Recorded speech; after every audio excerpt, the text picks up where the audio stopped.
DPR segera mengesahkan RUU Kitab Undang-Undang Hukum Acara Pidana atau RUU KUHAP.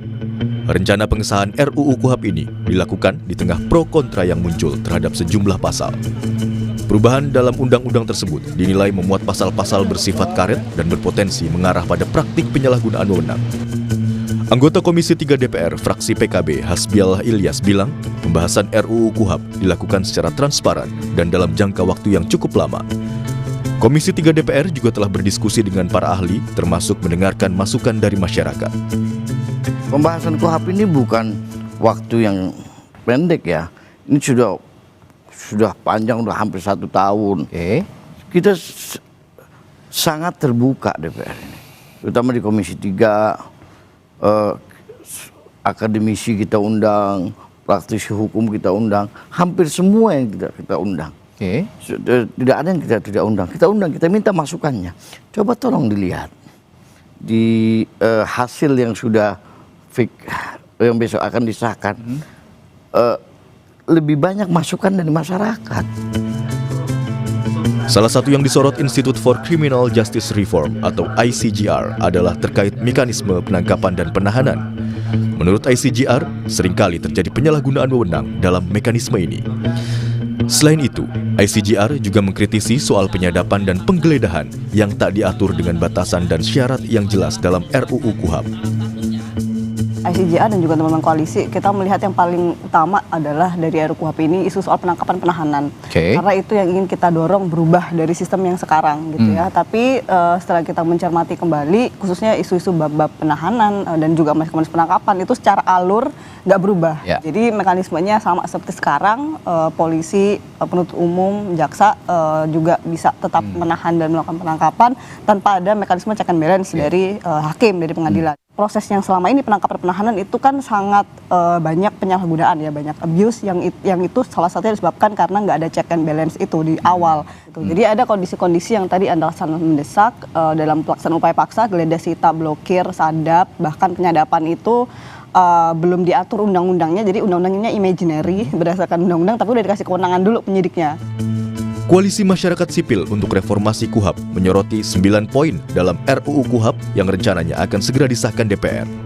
Di antaranya, tak ada jaminan akuntabilitas pelaporan, minim pengawasan yudisial, upaya paksa tanpa ukuran yang jelas, sidang elektronik tanpa mekanisme akuntabel, investigasi khusus tanpa kontrol, hak korban dan kelompok rentan belum operasional, standar pembuktian yang tidak jelas, ketidakberimbangan dalam proses peradilan pidana, dan konsep restoratif justice disamakan dengan diversi. Di Indonesia, KUHAP atau Kitab Undang-Undang Hukum Acara Pidana merupakan acuan prosedur bagi aparat penegak hukum ketika menjalankan fungsinya. Dalam undang-undang tersebut dijelaskan tata cara penyelidikan, penyidikan, penuntutan, pemeriksaan di pengadilan, hingga pelaksanaan keputusan. KUHAP juga memuat hak dan kewajiban para pihak yang terlibat dalam proses hukum, termasuk pihak yang bersengketa seperti korban dan tersangka, juga saksi dan aparat penegak hukum. Tim Liputan, Kompas TV. Sejumlah poin yang terkandung dalam pasal di RUU KUHAP mengundang pro kontra. Beberapa pasal disorot karena dinilai berpotensi menimbulkan penyalahgunaan wewenang hingga batasan dan syarat yang kurang jelas. Kita akan membahasnya bersama Wakil Ketua Yayasan Lembaga Bantuan Hukum Indonesia YLBHI, Arief Maulana. Selamat pagi Mas Arief. Selamat pagi Mas Mario. Terima kasih sudah bergabung di Dialog Sapa Indonesia Pagi pada hari ini. Mas, menurut Anda pasal mana saja di RUU KUHAP yang kontroversial, yang hari ini kabarnya akan disahkan dalam paripurna? Ya, saya pikir ketika kita melihat RKUHAP ya yang akan disahkan hari ini, kami berpandangan bahwa masih terdapat berbagai ketentuan di dalamnya yang bermasalah, yang ini buruk kalau kemudian dipaksakan untuk disahkan oleh DPR dan juga pemerintah. Misalkan ya, pasal-pasal mengenai soal pelaporan, gitu ya. Jadi pelaporan ini bisa saja nanti diabaikan oleh kepolisian, dan ini banyak terjadi di kasus-kasus kekerasan seksual. Ketika kemudian tidak ada mekanisme komplain yang efektif, dan selama ini prakteknya kan kalau ada laporan tidak ditindaklanjuti itu diminta lapor ke atasan. Itu terjadi selama ini. dan tidak efektif, dan banyak undue delay atau proses hukum yang mandek di kepolisian bahkan hilang begitu ya. Dan ini masih dipertahankan. Belum lagi kemudian pasal-pasal terkait dengan upaya paksa seperti penangkapan, penahanan, penyitaan, penggeledahan yang itu tanpa kontrol sehingga membuka ruang abuse of power atau penyalahgunaan kewenangan oleh aparatur negara khususnya kepolisian. Yang menarik juga ada pasal soal restoratif justice, itu bisa dilakukan di tahapan penyelidikan yang mana tindak pidananya saja belum ada ya. Dan soal bagaimana polisi hari ini akan diberikan posisi sebagai penyidik utama yang akan menjadikan polisi superpower. Dan ini menarik kalau kita bicara pasal ini bertentangan dengan semangat untuk mendorong reformasi kepolisian, di mana kita tahu bahwa selama beberapa tahun terakhir polisi ini disorot karena banyak melakukan praktek-praktek abuse of power seperti kriminalisasi, penyiksaan, ya ada rekayasa kasus, bahkan juga penyalahgunaan kewenangan yang lain, yang itu sebetulnya kalau kita cek problemnya ada di soal pengawasan. Ya, bagaimana KUHAP existing atau KUHAP yang hari ini berlaku, Undang-Undang Nomor 8 Tahun 81 itu banyak membuka celah diskresi atau subjektivitas penyidik sehingga kemudian rentan terjadi penyalahgunaan kewenangan. Di dalam RKUHP yang baru ini bukannya kemudian itu diperbaiki, tapi bahkan justru dibuka ruangnya lebih lebar lagi untuk kemudian subjektivitas penyidik dengan alasan mendesak atau diskresional, itu berdasarkan subjektivitas penyidik melakukan upaya paksa itu bisa tanpa izin pengadilan, dan saya kira ini sangat berbahaya ya. Masih ada hal-hal kontroversial yang terjadi di yang terdapat di RUU KUHP ini. Pasal-pasal kontroversial yang ada. Belum lagi kalau kita bicara soal proses, Mas. Sampai dengan hari ini ketika undang-undang ini mau disahkan, tidak ada dokumen resmi yang dibuka oleh DPR RI dan bisa diakses oleh publik. Jadi kita ini diberikan janji-janji manis ya. Tetapi seperti kucing dalam karung, kita tidak tahu apa isinya dan bagaimana nanti ke depan mengatur, sehingga ini rawan sekali dan juga rentan ya ke depan proses legislasi yang tidak transparan, tidak akuntabel seperti ini akan terus dilanjutkan oleh pemerintah. Oke, Mas Arief, masih tidak transparan kalau menurut Anda. Tapi sebelum saya ke pertanyaan berikutnya, saya ingin disclaimer sedikit bahwa kami sudah mengundang Komisi 3 DPR RI untuk juga berdiskusi dan berdialog bersama kita, tapi memang masih menunggu jawaban untuk bisa hadir di Dialog Sapa Indonesia Pagi. Mas, tadi Anda sudah berbicara terkait dengan beberapa pasal. Salah satunya yang kita sorot juga adalah terkait dengan ini pada pasal 5 RUU KUHP yang mengatakan bahwa penangkapan bisa dilakukan pada saat penyelidikan yang belum terbukti ada tindak pidana atau ada atau tidak di situ. Menurut Anda ini berbahaya ke bagi penegakan hukum? Ada pasal mengenai hal tersebut ya. Jadi dalam tahap penyelidikan, dalam proses hukum itu hulunya memang penyelidikan. Ada laporan, ada pengaduan dari masyarakat atau ada inisiatif dari kepolisian untuk melakukan penyelidikan. Di situ tujuannya adalah mencari ada atau tidak tindak pidana. Tapi kemudian di dalam penyelidikan itu sudah diberikan kewenangan untuk melakukan restoratif justice, di mana mestinya ada korban, ada pelaku. Ini tindak pidana aja belum ada, bagaimana kita bisa mengkategorikan siapa korban, siapa pelaku? Ini jelas keliru secara konseptual. Itu yang pertama. Yang kedua, dalam tahapan penyelidikan, bahkan di dalam RKUHP ini, penyelidik kepolisian gitu ya bisa diberikan kewenangan melakukan penangkapan, penahanan, dan upaya paksa yang lain, termasuk salah satu teknik investigasinya juga adalah undercover buy. Jadi seolah-olah pembelian terselubung dalam kasus narkotika ini banyak digunakan, dan ini rentan sekali disalahgunakan. Jadi bisa semacam membuat tindak pidana. Jadi bukan membongkar tidak pidana, tapi merekayasa tindak pidana. Itu sangat dimungkinkan, dan ini saya kira menjadi pertanyaan besar terkait dengan transparansi, akuntabilitas, dan juga keadilannya ketika kemudian di tahap penyelidikan sudah diberikan kewenangan sebesar itu. Dan ini sangat berbahaya. Mas Arief, ini berbicara soal rentan disalahgunakan juga, ada salah satu pasal juga yang diprotes dan viral kemarin.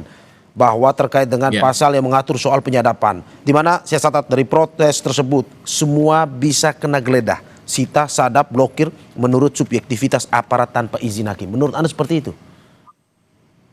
Betul, Mas. Ya. Masih diatur pasal mengenai hal tersebut dan nanti siang akan disahkan oleh DPR RI. Dan tentu ini akan sangat mendegradasi ya perlindungan hak warga negara, hak asasi manusia, tersangka ya, siapapun dari kita yang kemudian berhadapan dengan kasus hukum bisa digeledah, disita ya.